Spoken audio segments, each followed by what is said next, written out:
Hello, hello. Welcome to the third solo show of the month, focusing on motherhood, pregnancy, and mental health.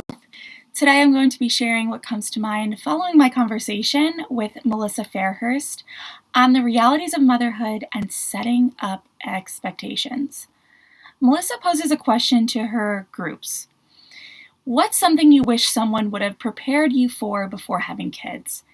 And I'm going to share with you what I would say. So you might have noticed that my show is broken up into categories. I'm highlighting those categories on a monthly basis right now.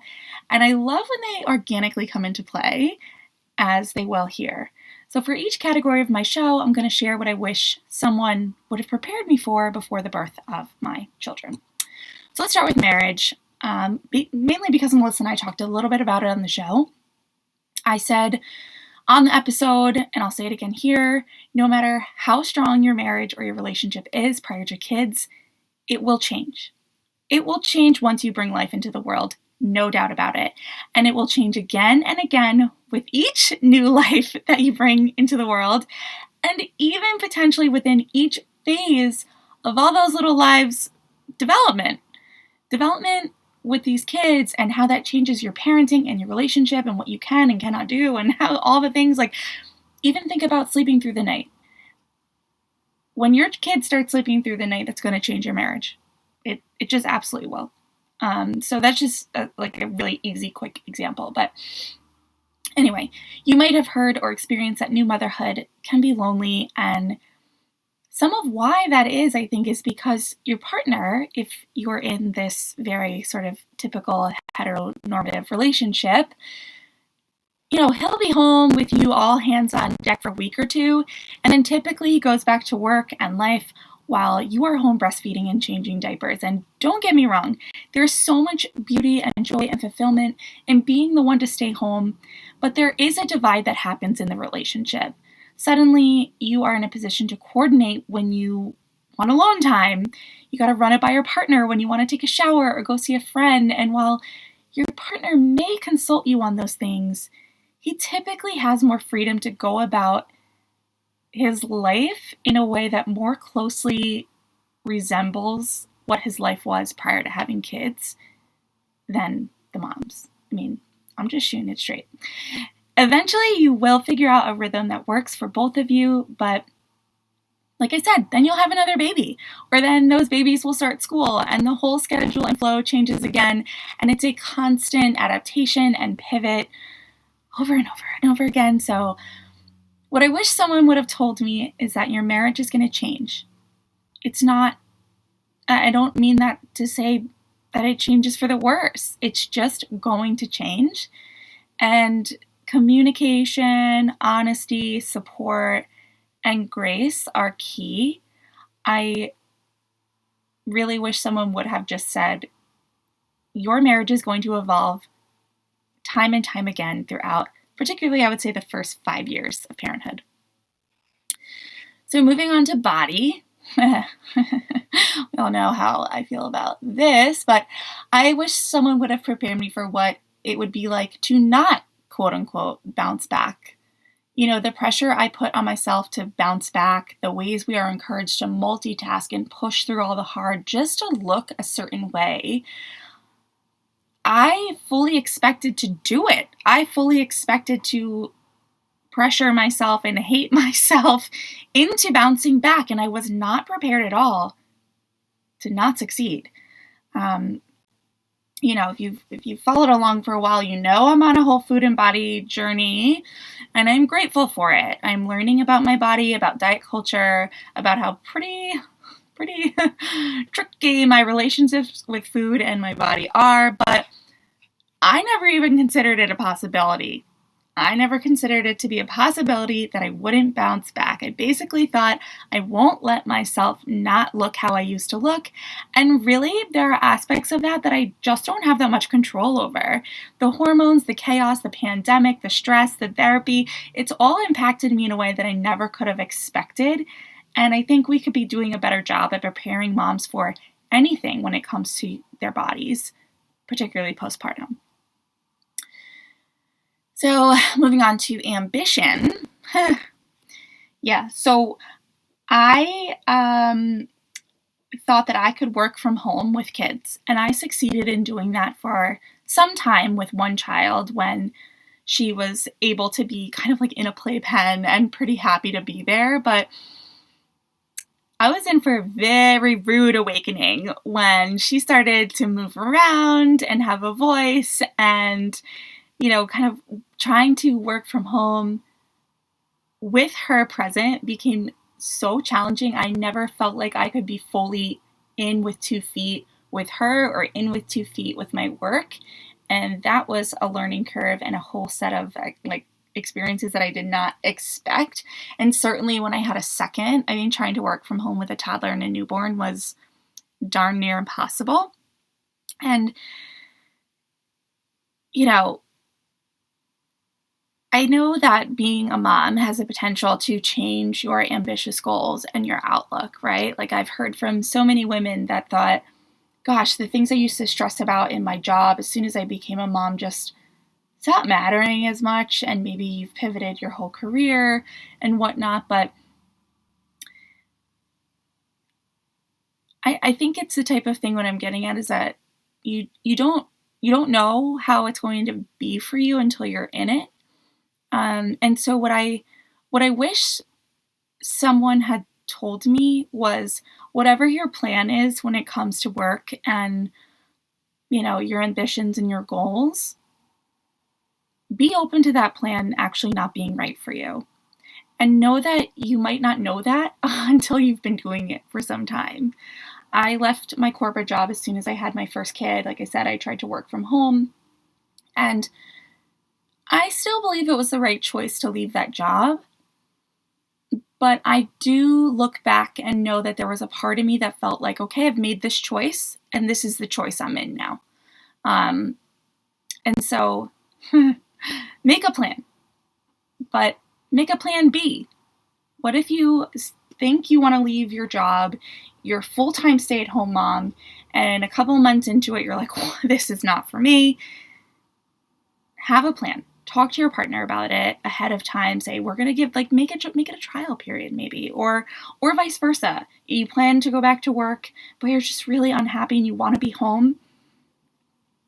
My advice is to have those conversations ahead of time to say, hey, this is what I think I want, but I'm really not going to know fully that it's what I want until I'm doing it and in it. And so what are the steps that we need to take to be prepared if I want to change my mind? I hope I just clearly articulated that. Anyway, pregnancy. Okay, so the second pregnancy was so much harder on my body than the first. I really wish someone would have told me that. I think there's a lot of emphasis placed, well-intentioned and all the things, on how much more prepared you are being a second-time mom, but the pregnancy itself was just a lot harder on my body. Not only are you now chasing around a toddler, you don't have the time space to just put your feet up and take a rest when you need to, but because my body had already been pregnant before, it just stretched a lot faster. It accepted what was happening a lot faster, and that put some added stress on my body. I just remember feeling like my belly button was just gonna open up. I'm like, what's going on here? And anyway, it was just really uncomfortable, and I think I went into the second pregnancy feeling like, I know what I'm doing. This will be great. I'm so much better prepared, and I know how I want to handle this pregnancy, but the pregnancy itself was so much physically harder that I really couldn't implement a lot of those hopes and plans that I thought I would. The other part about that is the actual connection to my baby. With my first pregnancy, I was just walking around holding my belly all the time, talking to her.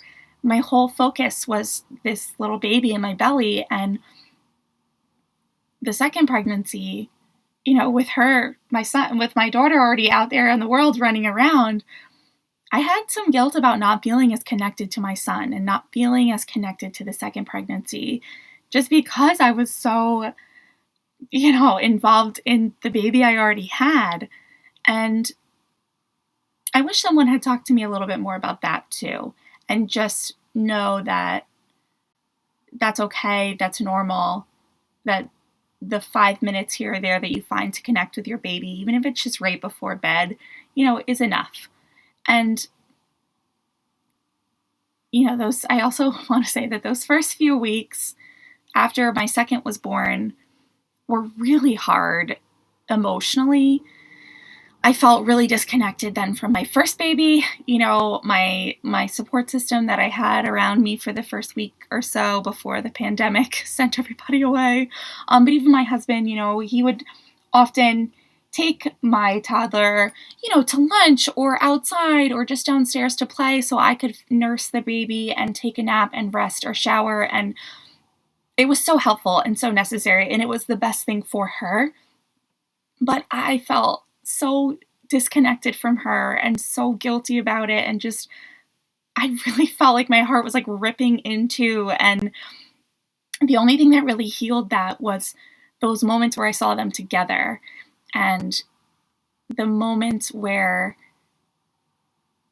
I saw them connect when kind of everyone went away and it was just the three of us. And that first week or so of it just being the three of us and us having to kind of figure out our new dynamic, then things started to feel a lot more organic, and I could start to see and feel how I could possibly love two human beings the most ever. But I won't lie, those first couple of weeks were really emotionally challenging, and I wish someone had just said to me, look, like, you're gonna miss your older baby. You're gonna miss her. She's gonna be in your house, but you are, bringing new life into the world, and you're its sole provider as far as like breastfeeding and things like that if you're doing that. But even if you're not, there's gonna be a lot of people around who want to help your toddler transition, and that is the best thing for your toddler, but it hurts. It hurts and it's hard, and just know that it gets better. All right. And the last category is the intangible. Man, the intangible. I'm just going to say that motherhood is like being in a constant state of personal development, because my kids are always showing me what triggers me, what delights me, and are constantly evoking some kind of emotion for me to explore. So when I say intangible, I'm often referring to spirituality, mindset, meditation, and I think that I would have gotten to this point of interest in myself and my growth either way, but motherhood certainly sped it up. And motherhood certainly calls for more, for me at least, more time of calm, more time of meditation, more time of regulating myself than ever before. And I don't really know if it's something I wish someone told me, because I don't really know that you can really get it until you're doing it. But I think just the more conversations we have about really emphasizing and prioritizing taking care of yourself, either honestly before your kids sometimes, or just taking care of yourself as you would take care of your newborn, is just really important. I didn't hear phrases like that until after I was already kind of like, whoa, I'm burnt out. What's going on here? And so maybe that's what I would say, is take care of yourself like you take care of your newborn, and you'll be okay. Okay, but ultimately, what I think is the take-home message here, whether you are a mom yet or you're not, whatever phase of this you're in,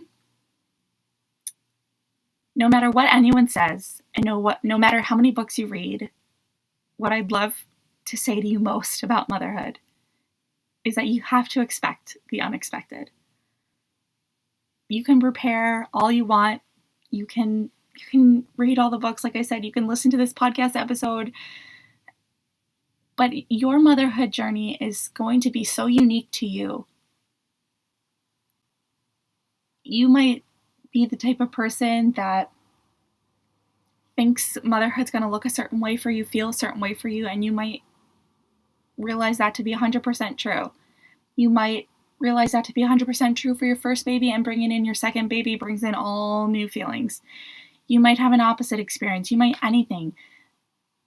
Just be open to the unexpected, and be open for anything and to feel anything and to ultimately know that whatever it is for you, it's okay. However your motherhood journey looks, it's yours and it's okay. And I think as long as your mind is open and you allow for possibilities and you know that it's okay to ask for help and support, you'll be all right. We got this. All right. I think that's good. I think that's good for now. I'll be back next week, But in the meantime, if you want to join us for a live discussion on motherhood, pregnancy, and mental health, I'll be leading a panel. Our panelists are Christine McGlinchey, Danielle Smith, and Melissa Fairhurst. We'll be talking at 1 p.m. Eastern on July 31st, live on Zoom. Head over to sasssays.com/panel to sign up, to join us. If you want to hear the conversation but you're not able to join us, go ahead on over there and sign up, because I will email a recording out to anyone who signed up and couldn't make it after the fact. If you want to submit questions ahead of time to ask anonymously, you can do that at sign up. Or if you want to submit questions ahead of time because you're not able to make the live, but you have questions, submit them at sign up. All right. I will see you next week. We've got Danielle Smith on the show. And that's all I've got for now. All right. Bye.